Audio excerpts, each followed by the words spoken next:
Hello नमस्कार, मी शीतल. तर इथे सकाळची वेळ होती आणि अंघोळ वगैरे झाल्यानंतर मी इथे बाहेर फिरत होते. तर इथे बघा खूप छान अशी मोगऱ्याची फुलं आलेली होती वेलाला आणि खूप सारी होती. अंगारकी चतुर्थी होती त्याच्यामुळे देवापाशी गेले.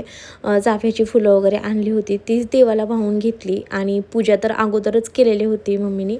आणि मग मी फक्त हळदी कुंकू वाहिलं आणि देवाला फुलं वगैरे वाहून घेतली आणि नमस्कार केला. कारण चतुर्थी होती ना त्याच्यामुळे. आणि छान वाटत होतं, उपवास असल्यावर असं छान वाटतं फ्रेश फ्रेश.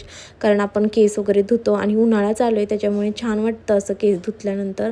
आणि ते ना आज इडली सांबारचा मुलांसाठी बेत होता आणि आमचा उपवास होता.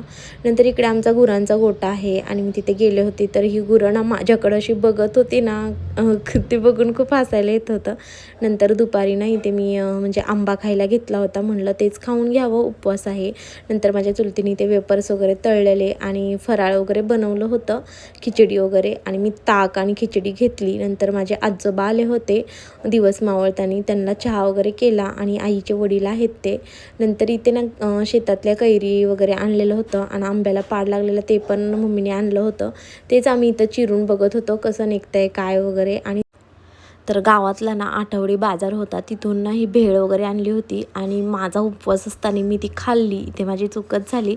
मुलं खात होते त्यांच्यासोबत मी खाल्लं आणि नंतर कळलं की म्हणजे माझा उपवास होता. आणि इथे ना सगळे रात्री एकत्र जेवायला बसले होते. तर जेवणासाठी आमरस वगैरे चपाती भाजी केलं होतं. आणि नंतर ना तुम्हाला पूर्ण ब्लॉग बघायचा असेल ना तर मी ह्याच्या खाली जे त्रिकोण बटन आहे ना तिथं देईल, तुम्ही नक्की बघा. तोपर्यंत बाय बाय.